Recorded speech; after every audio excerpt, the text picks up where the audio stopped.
Eu quero ler alguns textos com vocês e fazer uma aplicação pequena de cada um deles. E nós vamos começar pelo Evangelho de Mateus, capítulo 6, verso de número 1. Nós vamos do 1 ao 6. Evitem praticar suas obras de justiça diante dos outros para serem vistos por eles. Porque sendo assim, vocês já não terão nenhuma recompensa junto ao Pai de vocês, que está nos céus. Quando, pois, você der esmola, não fique trocando trombeta nas sinagogas e nas ruas, como fazem os hipócritas, para serem elogiados pelos outros. Em verdade lhes digo que eles já receberam a sua recompensa.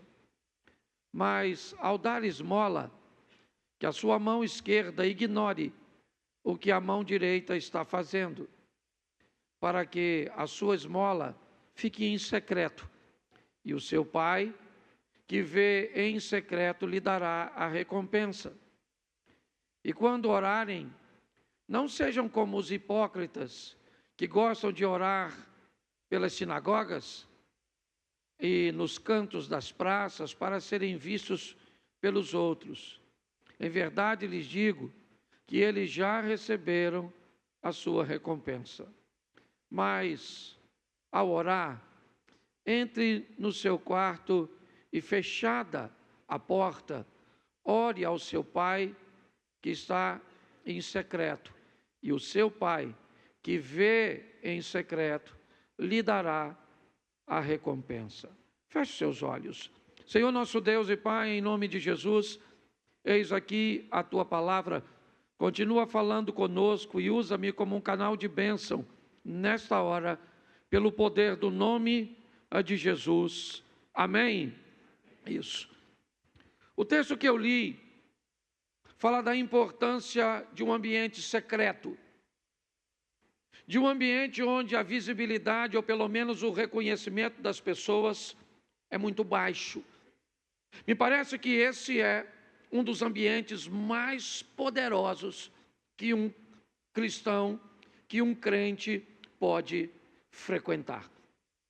Você vê que nós vimos alguns exemplos na recomendação do próprio Jesus, de como nós deveríamos nos esquivar de fazermos determinadas coisas e desejarmos o reconhecimento, seja dar esmola ou abençoar outra pessoa, oferecer a ela um donativo ou até mesmo a nossa oração. Todo o texto que eu li nos remete para um ambiente que Jesus fecha no verso de número 6. Quando ele diz: quando você for orar, entra no seu quarto e fecha a porta. De portas fechadas, você vai orar ao Senhor. Eu quero expor a vocês alguns textos hoje que mostram os ambientes de milagres feitos de portas fechadas, com poucos espectadores, com poucas pessoas tendo acesso. Coisas que aconteceram na intimidade, porque envolviam um grupo pequeno de pessoas, ou situações extremamente desafiadoras. A minha preocupação hoje está concentrada em não oferecer promessas cujas quais Deus não irá cumprir, não porque não pode fazê-lo, mas simplesmente porque não disse que faria. Quando entendemos ou encontramos esse ambiente, que poderíamos talvez dizer de tão fechado e escondido, poderíamos chamá-lo do esconderijo do Altíssimo, aquele ambiente onde ele é dividido por você e Deus, ou talvez alguns dos seus, onde você vai tratar de coisas dificílimas, de situações extremamente desagradáveis, que podem variar de problemas financeiros, de problemas de saúde, paixões inadequadas. Mas um ambiente frequentado por poucas pessoas, um ambiente restrito, restringir o acesso. A palavra porta aqui não necessariamente, né, deve ser vista como aquilo que nós reconhecemos hoje como porta, mas aquilo que pode restringir o acesso, dizer quem é que vai participar ou não. É isso que eu quero que você observe, porque eu sei que muitos de vocês estão aqui há muito tempo, buscando coisas desafiadoras, certo? Difíceis, pelo menos é difícil para você. E talvez o cansaço, a exaustão já esteja tomando conta de você. Como o Miranda veio aqui falar de oferta, falando de automático, quantas pessoas às vezes acabam entrando por essas portas, por quê? Porque é dia de culto. Mas hoje não é dia de culto, gente. Então, porque é dia de culto, eu vim, tá bom. Mas qual é o seu propósito de vir cultuar ao Senhor? Eu não sei. Ou então eu me tornei um pedinte espiritual. Todas as vezes que venho, certo? Minha mão está estendida para que Deus possa agir em meu favor. É muito mais do que isso. E existe um ambiente, existe um lugar que eu posso construir, que você pode construir, frequentado por poucos, que muitos não devem fazer parte, mas que é o lugar onde o milagre pode verdadeiramente acontecer. Talvez não no modelo cujo qual nós gostaríamos, mas esse texto, ele nos narra esse ambiente, o secreto, um ambiente onde o que a mão direita ou a esquerda vai fazer, nem a direita ela deve saber. Onde as pessoas não precisam saber o que eu faço, que horas eu oro, como é que eu oro, porque todas as vezes, e eu não estou abolindo, certo? Eu não estou criticando o ambiente coletivo, não é isso, certo? A Bíblia fala da importância, certo? De nós orarmos, da comunhão, nós estamos no ano da unidade, mas aí eu me pergunto, que se nos fortalecermos nesse ambiente secreto, não teríamos mais poder no coletivo? Então preste atenção nesse texto agora, Gênesis 4:7, lá no início da Bíblia, um probleminha com a porta. Se fizer o que é certo, não é verdade que você será aceito? É Deus perguntando a Caim. Mas se não fizer o que é certo, eis que o pecado está à porta, à sua espera. O desejo dele será contra você, mas é necessário que você o domine. Novamente nós temos a palavra porta aqui. E agora numa conversa que Deus está tendo com Caim. O pecado jaz à porta. E você tem que ter cuidado, porque o desejo dele será contra você. Mas cabe a você dominá-lo, ou subjugar o poder do pecado.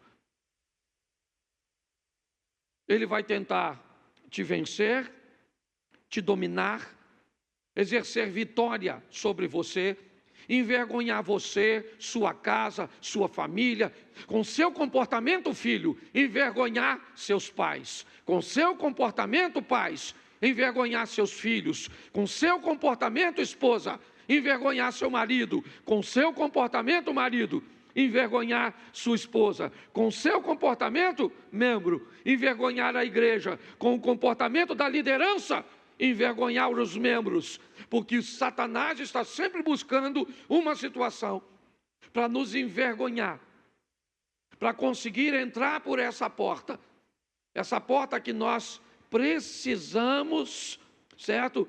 Aprender a restringir o acesso. É assim que funciona. Então nós vamos olhar 4 textos, 4 ou 5 textos, dependendo aqui do tempo. Segundo livro dos Reis, 4:4. Preste atenção.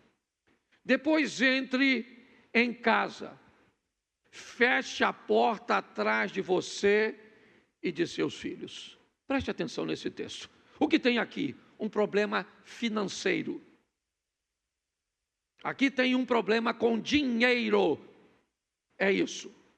Essa família está precisando de dinheiro para pagar uma dívida. É isso.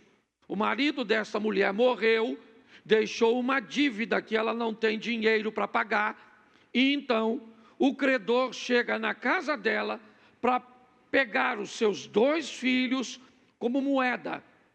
E essa mulher vai procurar o profeta, que representa a Deus. Vai desenvolver com ele um diálogo e ele vai dar uma instrução a ela. Preste atenção. Você pegue a estrutura que eu estou lhe oferecendo, depois você pode ler. Vai para a sua casa, você e os envolvidos, você e seus 2 filhos, entra em casa, fecha a porta. Olha só, porque vocês precisam entender que o que vocês vão viver, o que vocês vão procurar, o que vocês vão experimentar tem a ver apenas com vocês. É isso. São recursos para livrar vocês. Então pegue todos os envolvidos e leve para esse ambiente de porta fechada. Por quê? Porque não interessa a mais ninguém. Você tem que aprender a restringir o acesso de pessoas que não deveria estar envolvida em coisas que são de responsabilidade suas. Hoje as pessoas se esquivam de responsabilidade. Eu estou vivendo isso por causa, estão me perseguindo no trabalho, é por causa da crise econômica, é por causa do que fez o Trump, é por causa do Bolsonaro, do Lula, da recessão, é por causa do pastor, é por causa do meu marido, é por causa da esposa, é por causa dos filhos, é por causa... As pessoas começam a colocar todo mundo num ambiente cujos qual eles não teriam que estar, porque se você está com uma crise, se o problema é com você ou com alguns dos seus, coloque isso para funcionar de forma correta. Deus disse através do profeta: pega você, seus 2 filhos, a estrutura que eu disse para você montar. Você já montou a estrutura? Já. Você já foi na casa do vizinho, você pediu, você obedeceu, seguiu as instruções que eu te dei? Já está tudo dentro de casa? Está. O azeite, a botija que tem um pouquinho de azeite, está aí? Está. E agora, o que eu faço? Agora fecha a porta. Fecha a porta.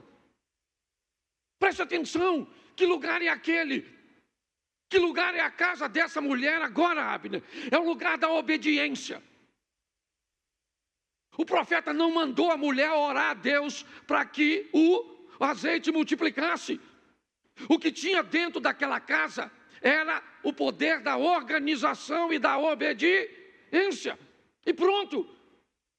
O que ele disse? Pega o vaso que tem azeite, né, e joga no vaso vazio. Isso. E quem é que fazia isso? A mulher e seus 2 filhos. Quem é que fez o milagre acontecer?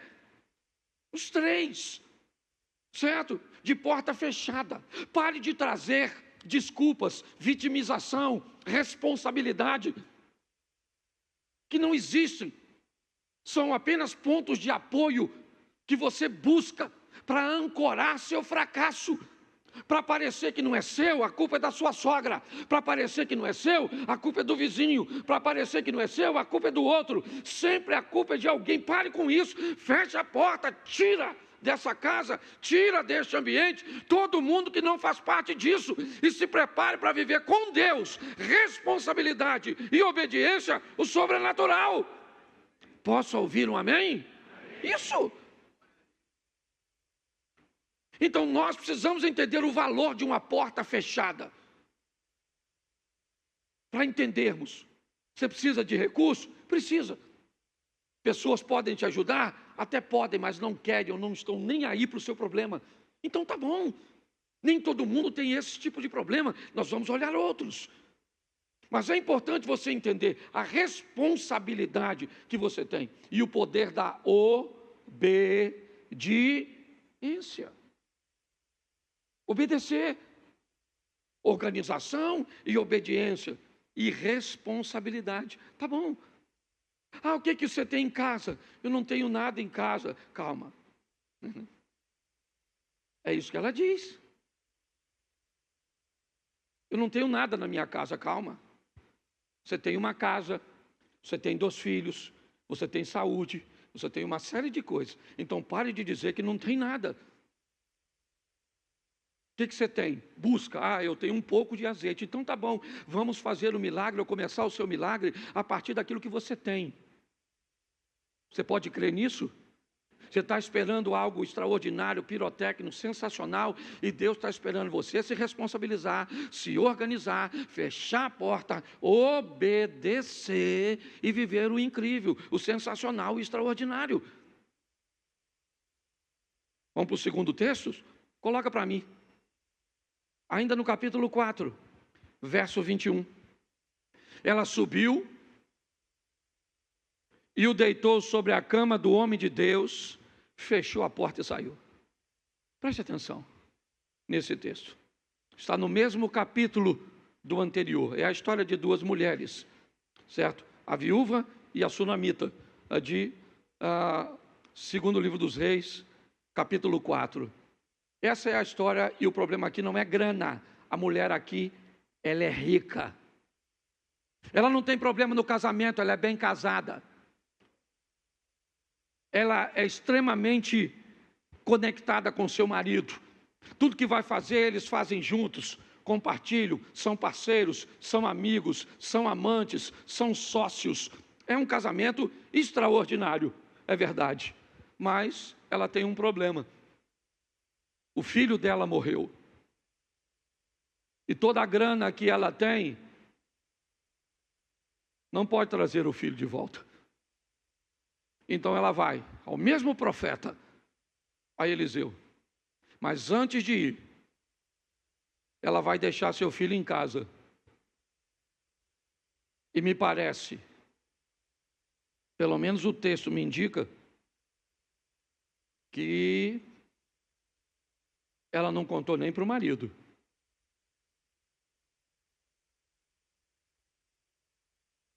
Ela não contou para o marido, provavelmente, porque o dia que Eliseu disse que ela ia ficar grávida, o marido não estava. Só chamou ela na porta. Então ela sabe que a responsabilidade é dela. Ela chama o marido e diz: eu preciso encontrar. Manda preparar um jumento para mim. Manda preparar um transporte, porque eu preciso falar com o profeta. Ele diz: hoje não é sábado nem lua nova. É o que o marido diz para ela, o que indica que provavelmente ele não sabe o que está acontecendo, porque ela fechou a porta. Botou o filho morto na cama e fechou a porta. Olha isso. Lá dentro tem um problema que ela vai resolver com o profeta lá fora. E aquele problema não interessa a mais ninguém. Ela chama a responsabilidade para si. E ela vai lá falar com o profeta, com o homem de Deus, que representava o próprio Deus aqui na terra. Pois era assim que funcionava naquela época. E quando ela vai atrás dele, ele manda o seu assessor na casa dela. Ela diz: não, senhor, lá em casa vai o senhor. A porta está fechada. Eu vim aqui para levar o senhor para a minha situação. O que eu estou vivendo ninguém pode resolver. E eu não vou ficar conversando com ninguém. Você lembra quando ela está chegando perto? Eliseu diz para Geazi: vai lá e pergunta a ela o que está acontecendo. E ela perguntou: vai bem contigo? Vai bem com teu filho? Vai bem com teu marido? E ela respondeu o quê? Por que ela respondeu vai bem? Ia bem, sim ou não? Ia bem, sim ou não? Mas ela disse que ia bem? Por quê? Porque ela não queria perder tempo. Ela não queria contar seu problema para quem não resolve. Para de murmurar, para de reclamar. certo? Vá direto, fecha a porta. Você está entendendo? Coloque seu problema, você, seu problema e Deus. E Deus é o Todo-Poderoso, misericordioso, Ele te ama. Você é filho, você é filha dEle. Está na hora de você viver o incrível, o sobrenatural, o extraordinário. Não porque alguém prometeu ou profetizou na sua vida isso, mas porque você resolveu e descobriu que há um endereço onde você é capaz de ficar sozinho, sozinha com Deus. E Deus se levanta do seu trono para agir em seu favor. Nós precisamos fazer isso. Agora o profeta está na casa dela. O menino está morto. É verdade. Botou na cama do profeta. Foi lá que ela colocou. Porque, você lembra quando ela recebeu o profeta? Você lembra para quem aquele quarto foi construído? Lembra? Vejo que este que passa por nós é um santo homem de... Ela fez um quarto para Eliseu? Não, ela fez um quarto para Deus, o Deus que estava em Eliseu.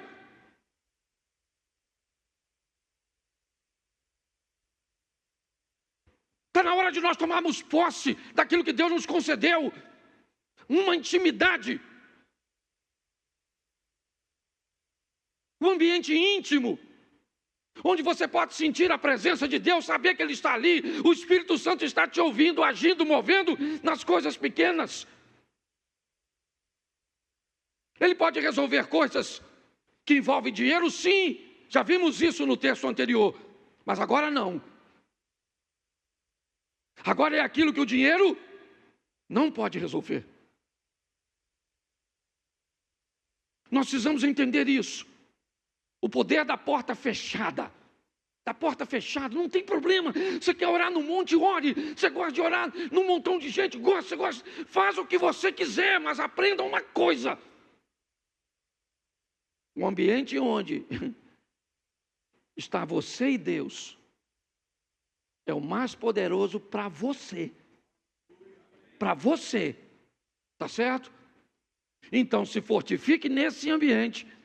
E depois você pode compartilhar. Não tem problema nenhum não. Mas é importante você entender isso. Vamos para o terceiro texto? Marcos 5:37. Jesus não permitiu que ninguém o acompanhasse, a não ser Pedro e os irmãos Tiago e João. Jesus fecha a porta ao ir para a casa de Jairo, o chefe da sinagoga. Jesus acaba de desembarcar em Cafarnaum.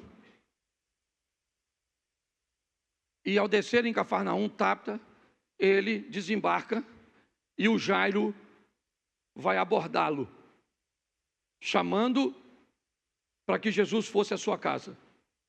Eu preciso que o senhor dê um pulo lá na minha casa. Então Jesus está envolto numa multidão. O que tem na casa de Jairo? Jairo mesmo disse: minha filha está morrendo. Minha filha está morrendo e Jesus está aqui e está indo para a minha casa. O que o pessoal vai fazer? Nós vamos lá para vermos isso. Então não tem nada de errado nisso. Todo mundo quer ver o que vai acontecer, até porque é o influente chefe da sinagoga. É Jairo. Jairo vai perder o cargo, vai perder tudo por causa disso.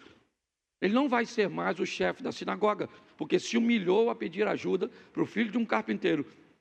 Mas ele não quer saber, o que está em jogo é o futuro de sua família, é a sua filhinha, então ele vai. Quando Jesus está próximo à casa de Jairo, porque é bem pertinho, muito mais, Jesus desembarca aqui, provavelmente andou até a Praça da Mantiqueira, certo? 50, sei lá, 70 metros, a casa da sogra de Pedro, as ruínas da sinagoga de Jairo, certo? E também Jairo não deveria morar muito longe dali, é tudo muito próximo, né? Quando você vai olhar tudo isso. E de repente Jesus diz: não vai todo mundo comigo não. Jesus fecha a porta. Não uma porta física com uma fechadura com uma dobradiça, não, ele fecha a porta de acesso. Ele diz, não vai ninguém. Ô Jairo, avisa aí, ó. Da minha turma só vai Pedro, Tiago e João. Eu resolvo com a minha turma, você resolve com a sua. Então dessa turma aqui, ó, eu fechei o acesso. Preste atenção.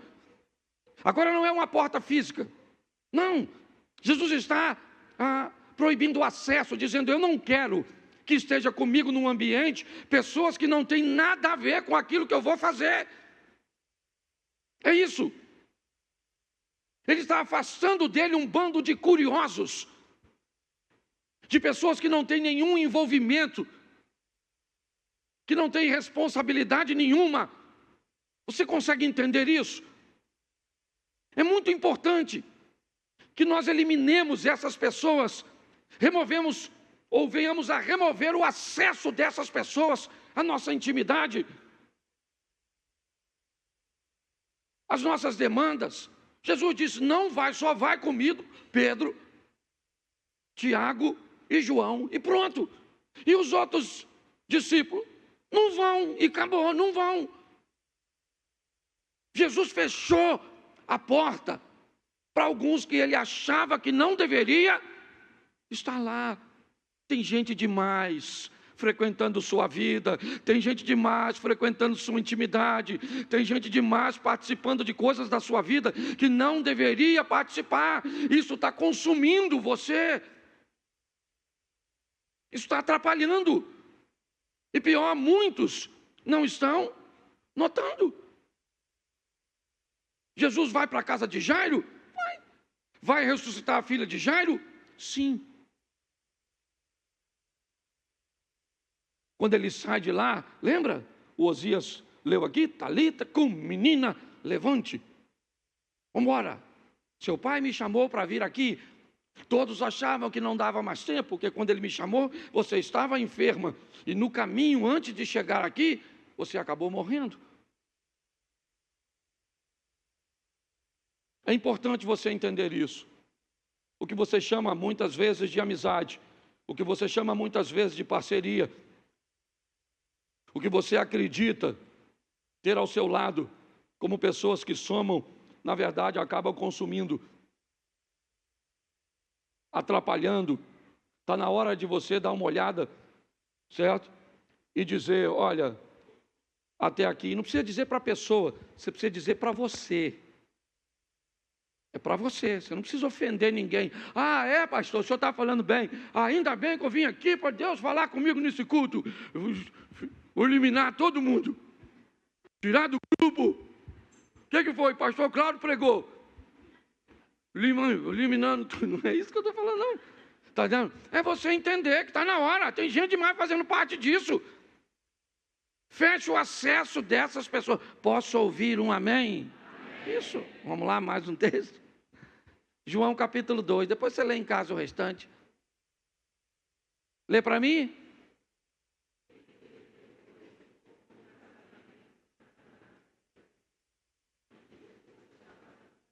Isso. 3 dias depois houve um casamento em Caná. Eu gosto muito dessa passagem, porque ela me dá a ideia de uma porta. Ok? Aqui eu não tenho uma porta explícita. Mas ela me dá a ideia de uma porta que divide 2 ambientes. Um ambiente que nós queremos que todos vejam, e um ambiente que nós restringimos o acesso. Quando está tendo uma reuniãozinha na sua casa, com gente que não tem muita intimidade com você, você já notou que você procura manter essas pessoas na sala, onde normalmente a almofadinha está legalzinha, a cadeira que estava quebrada, você levou lá para outro lugar da porta, porque o pé estava meio bambo, certo? Normalmente, se o sofá tinha... Já sentou naquele sofá que parece que tem um, que vai levar você para outro planeta? certo? Alguém vai botar alguma coisa ali para dar uma disfarçada, porque ali é um ambiente onde todos vão, mas do outro lado é um lugar de pouco acesso. Eu gosto dessa passagem, porque tem alguém que me parece aqui, me permita aplicar desse jeito, que frequenta os dois ambientes. Maria é alguém que atravessa a porta e pode ir lá ver onde está a bagunça, certo? As garrafas PET vazias, o saco de lixo, a louça, mas ela também vem aqui fora, onde as coisas estão acontecendo. Aquela porta estava fechada para muita gente, e deve ficar, mas não estava para Maria. Maria era alguém que podia ir lá e vir aqui. Por quê? Porque ela era alguém que estava comprometido com o todo. Maria vem aqui, olha, as coisas estão acontecendo, mas vai lá e diz: esse vinho não é suficiente para ir até o final. Então, o problema é de quem está celebrando a festa. Não. Eu gosto desse texto porque ele me expõe a uma divisão de um ambiente onde eu preciso escolher e ter pessoas que possam ir e voltar, mas que possam me dizer, porque preste atenção, qual é o problema que nós enfrentamos hoje nesses ambientes? Vou te dar um exemplo. O Abner fez algo de errado, as pessoas falam comigo. O Sidney fez algo de errado, as pessoas falam comigo. O Isley fez algo de errado, as pessoas falam comigo. Certo? Se eu faço algo de errado, as pessoas falam com o Abner. Ou seja, qual é a grande questão? Nós estamos precisando de gente que esteja comprometido com o todo. A maioria de nós estamos muito comprometidos conosco. Eu vou te falar o que está acontecendo, mas se alguém perguntar, não fala que fui eu. Mas eu só estou falando porque eu quero o bem-estar da igreja. Pô, você está de brincadeira.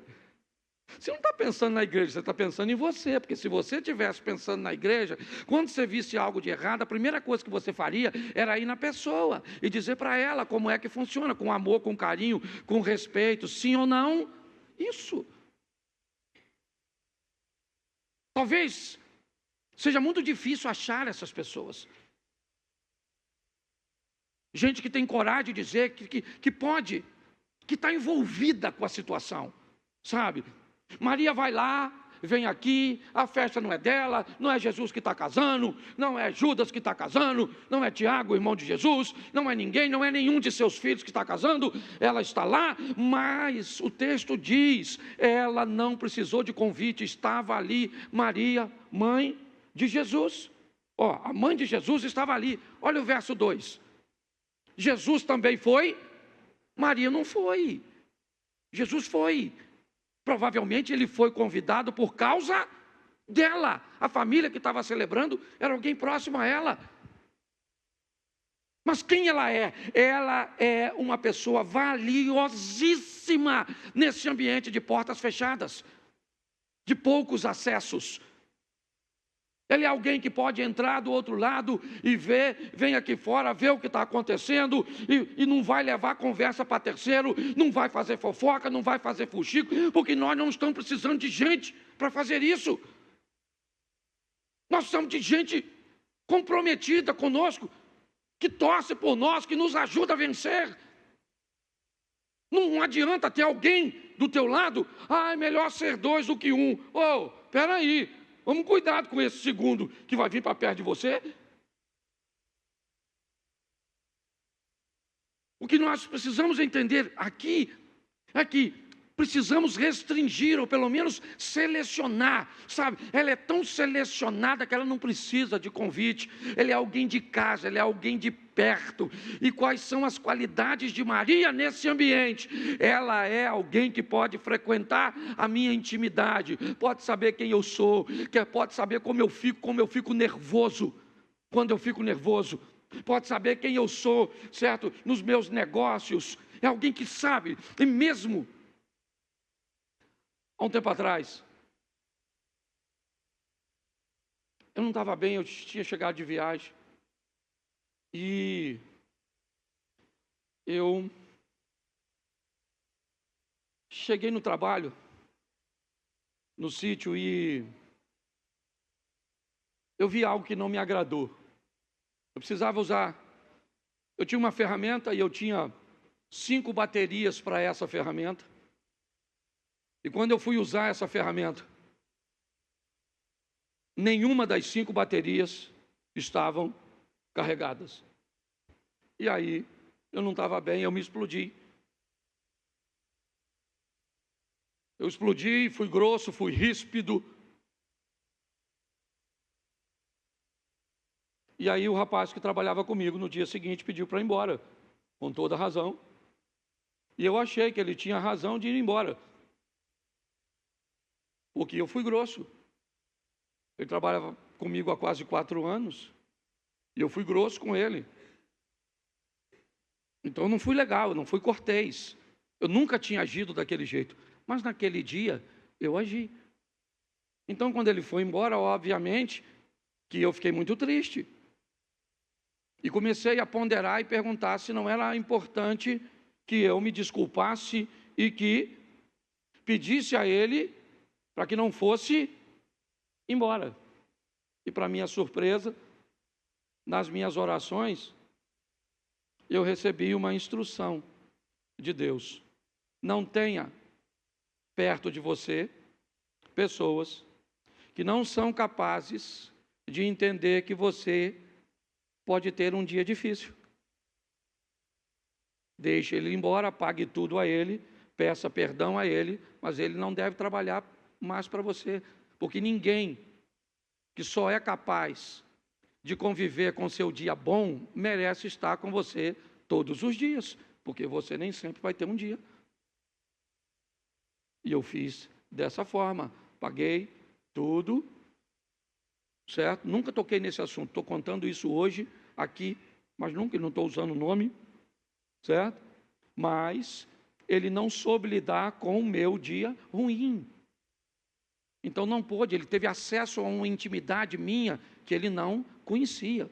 A uma pessoa que ele não estava, e isso pode acontecer. Por que é que você tem tantos problemas, às vezes, no seu casamento?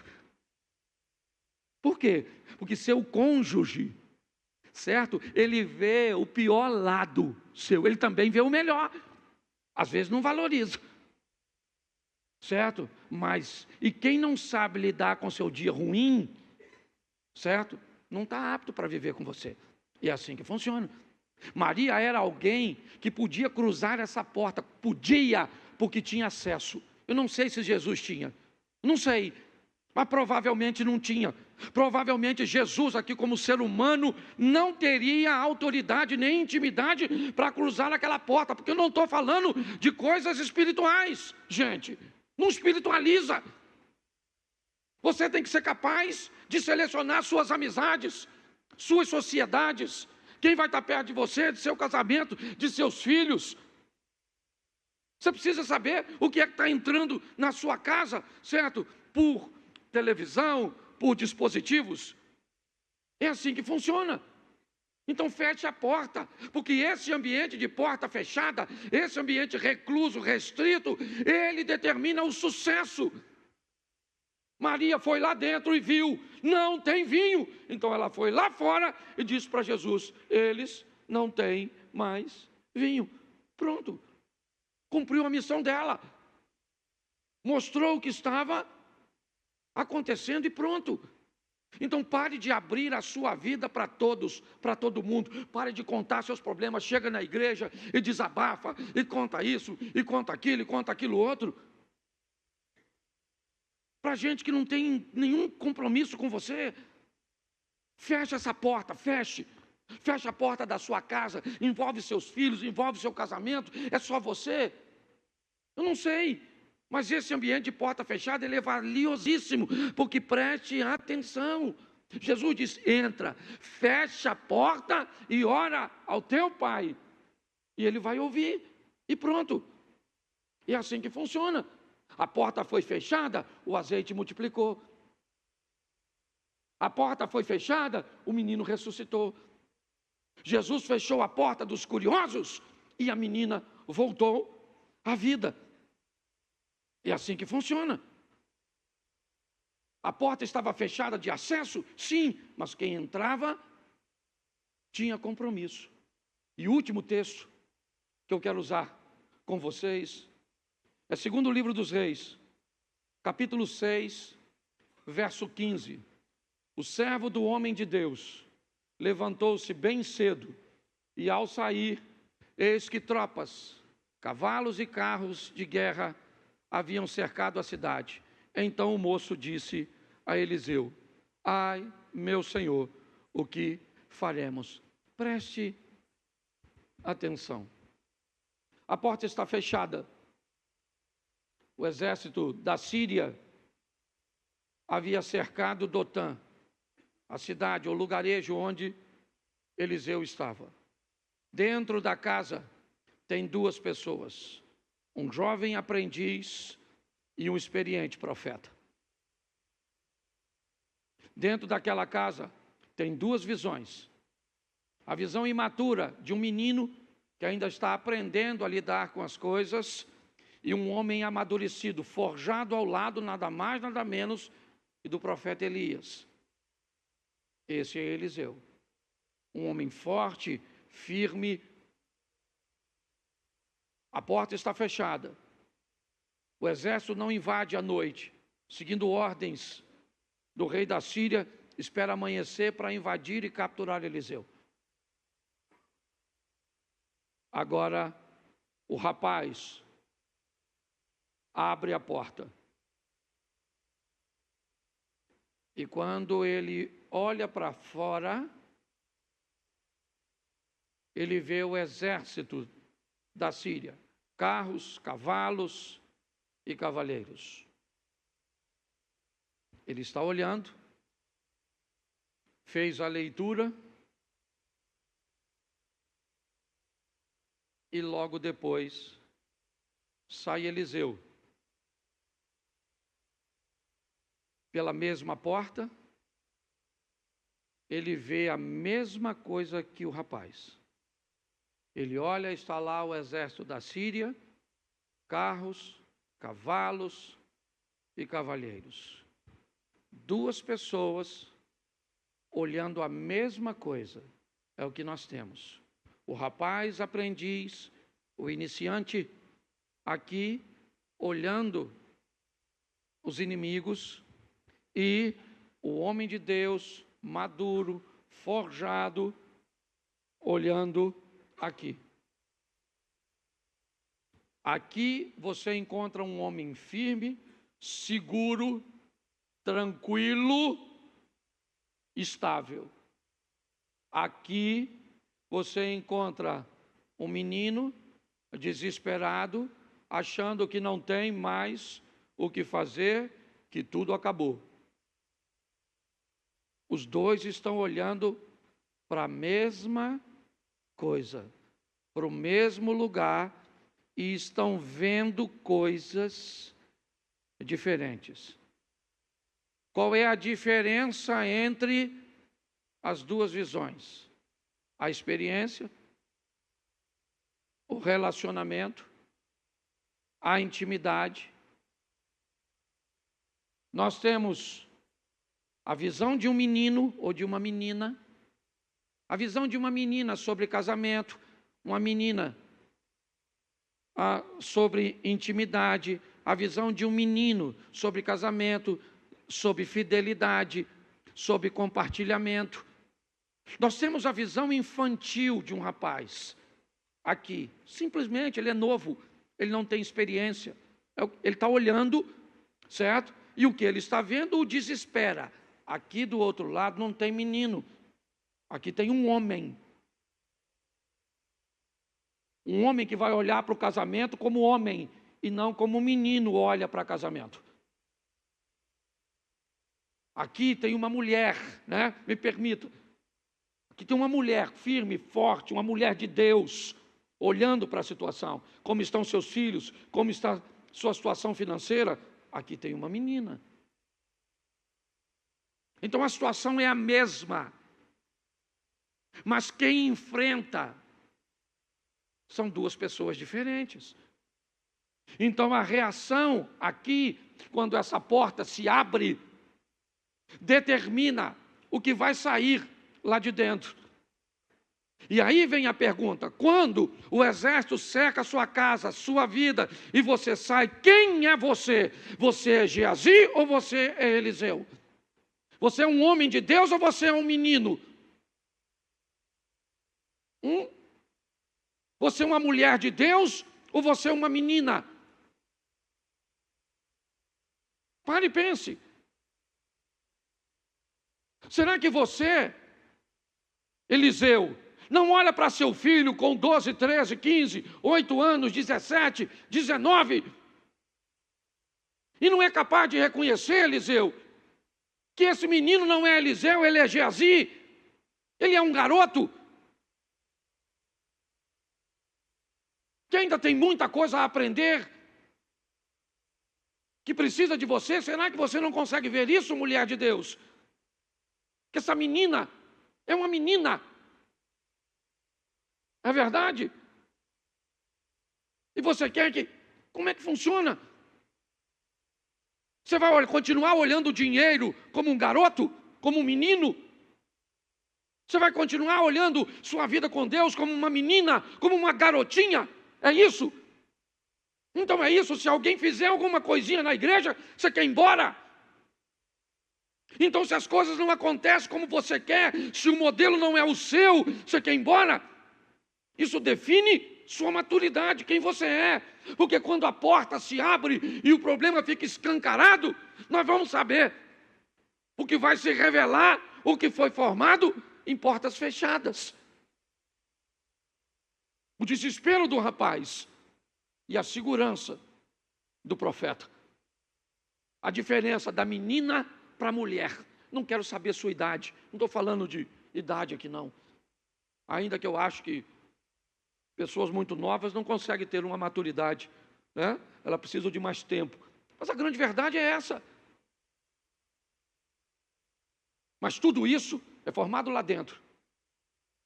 Mas pastor, lá dentro onde? Onde? Onde é só você e Deus.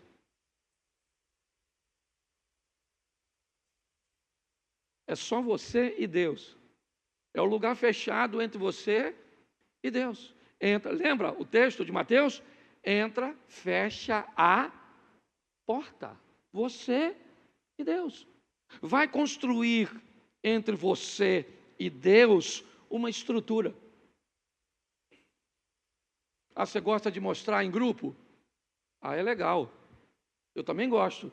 Não estou criticando não. Eu acho maneiro. Né? Mas Jesus disse bem claro, lembra? Quando ele chega para expulsar o demônio de um menino lunático. E ele repreende o demônio e vai embora para casa. E quando ele chega em casa, os discípulos perguntam o quê? Por que é que o Senhor pôde expulsar e nós não podemos expulsar se nós usamos o método que o Senhor nos ensinou? Jesus disse, isso é fácil de dizer. É porque esse demônio que estava nele aqui não sai por aquilo que você está fazendo agora. Faz por aquilo que você fez ontem. Você consegue entender isso? Então está na hora de uma igreja que entra no seu quarto, que dobra seus joelhos, que conversa com Deus na intimidade, e que tudo isso, fica tranquilo, o que você vai fazer lá na sua intimidade, inevitavelmente vai reverberar na luz, porque aquilo que é feito lá, a Bíblia diz que ninguém pega uma lâmpada e coloca embaixo da cama. Mas hoje as pessoas, ou muitas delas, não tem nenhuma, e pior, utilizam as suas preparações e os seus modelos para determinar a espiritualidade dos outros. Não, porque eu oro desse jeito, porque eu vou para tal lugar, porque eu faço isso. Pô, irmão, você vai impressionar menino. O homem de Deus não fica impressionado por suas histórias de oração. Gente madura não se impressiona pelo que você diz, se impressiona pelo que você vive, pelo que você faz, pelo que Deus está fazendo na sua vida. É assim que funciona. Então nós precisamos, por quê? Porque eu sei que tem gente que já está cansada. Eu estou aqui há 11 anos, vamos fazer 12 agora. Eu já estou acompanhando gente há um tempão. E eu vejo como as pessoas são gente boa, vão morar no céu, brother, mas vão sofrer pra caramba aqui. Então os dois estão olhando para o mesmo lugar. E o garoto se sente, por que ele está desesperado? Porque na ótica dele ele está sozinho. Ah, meu Senhor, o que faremos? O homem de Deus está lá, com cara de paisagem.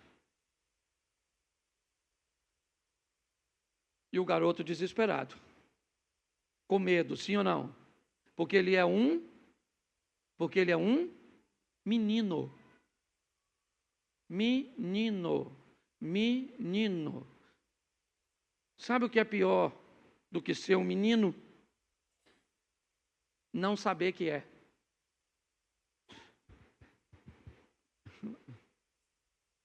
Você sabe uma das coisas mais poderosas de quem lê e de quem estuda? É o reconhecimento de que não sabe basicamente nada. Por isso continua lendo, por isso continua estudando. Porque quanto mais você sabe que... Agora preste atenção. Quanto menos você sabe,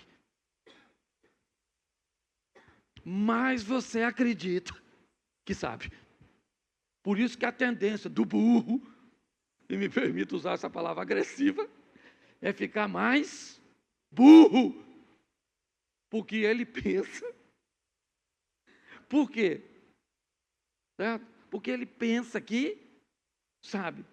E quem sabe, sabe que sabe alguma coisa, mas que ainda tem muita coisa para saber. É assim que funciona. Então, olhe só, é a maturidade. O garoto está olhando e Eliseu está olhando. Mas quem é o garoto? O garoto é o aluno do Eliseu. Para de tremer, garoto. Frouxo. Foi isso que Eliseu falou? Não. Senhor, está na hora. Deixa esse menino ver. Mostra para ele que o Senhor está presente. O Senhor estava presente, sim ou não? O garoto via? Eliseu via? O garoto via? Eliseu via? O garoto via? Eliseu via? Isso aí. Porque na hora da luta tem gente que vê e tem gente. E quem não vê está desesperado. E quem vê? Quem vê? Parece que você fumou.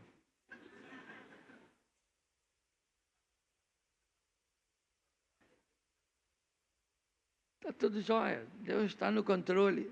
Mas vai dar ruim. Vai. Não vai não. Eu brinco com isso aqui. Já fiz diversas vezes. Que eu fico imaginando na minha cabeça, quando eu fico lendo, eu fico imaginando o garoto, Geazi, tremendo assim, ó. Olhando o exército. Eliseu era baixinho, ele era gordinho, calvo. E o garoto. Eu imagino o exército olhando para os dois. Pensa, o garoto está com medo de morrer e Eliseu provavelmente já morreu, porque não tem nem reação. Certo? Eliseu. E aí eu gosto quando Eliseu ora, Senhor, pensa o garoto tremendo, pensa assim. E Eliseu fala, Senhor, abra os olhos deste moço para que ele veja o quê? O que eu estou vendo. O que um cego não pode guiar outro cego. Entendeu?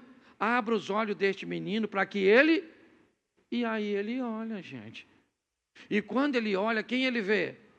Deus, na figura de um exército para proteger os dois. Sim ou não? O exército já estava ali? Sim ou não? Então fala para quem está do seu lado, Deus já está contigo. É você que não está vendo. Geazi, fala, Geazi. Estou até chamando por ele, né? Provavelmente não era ele, mas estou usando o nome dele que é mais conhecido. Tá? Então, Deus está com você. Agora você tem que ver, restringir o acesso, que às vezes é tanta gente na sua vida que você não está vendo. Estão roubando sua atenção. E aí Eliseu ora. E quando Eliseu ora, o menino vê.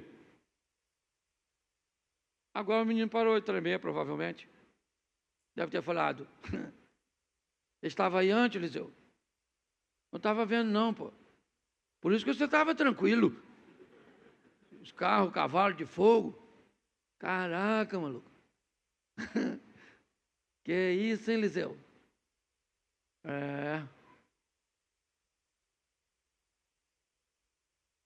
Vem aí. Não, pode vir agora. Chega aí, cavaleiro de fogo. Parece até esses filmes de terror, não parece o cavaleiro sem cabeça? A minha cabeça fica pensando nas coisas. Só Jesus. Um dia eu vou esclarecer isso na glória. Eu vou querer saber como é que era esse negócio. Pensa. E pior, olha só, Eliseu agora faz o seguinte: Senhor, abra os olhos dos meninos. Deus abriu? Abriu sim ou não? E olha o que Eliseu fala agora. Agora, Senhor, fecha os olhos desse exército. Ó, orou para abrir de um. Isso até é dono de ótica. O cara preocupado com a visão. Tá certo? Escute só. Agora, eles continuam enxergando. Eles só não têm um entendimento. E sabe onde Eliseu conseguiu tudo isso?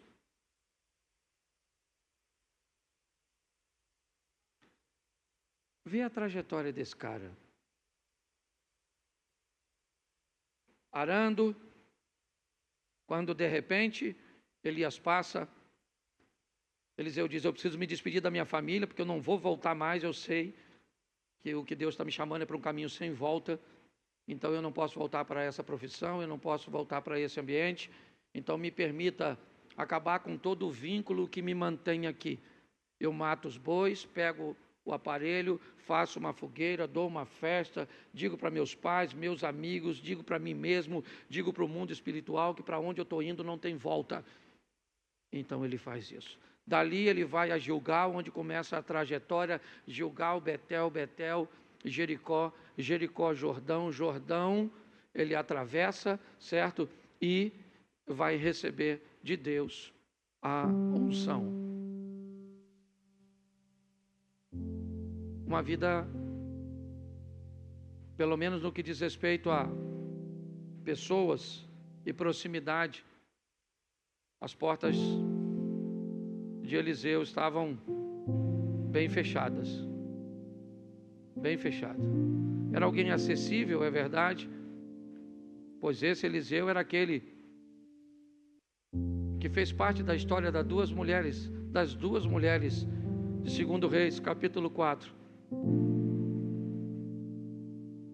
Mas aprenda a se relacionar com muita gente, mas deixar poucas pessoas atravessarem aquela porta. Quanto mais seletivo você for com aquela porta, onde em João 2 somente Maria é citada, me parece, transitando nesse ambiente, mais sucesso você vai ter. Quer ir em ambiente de orações?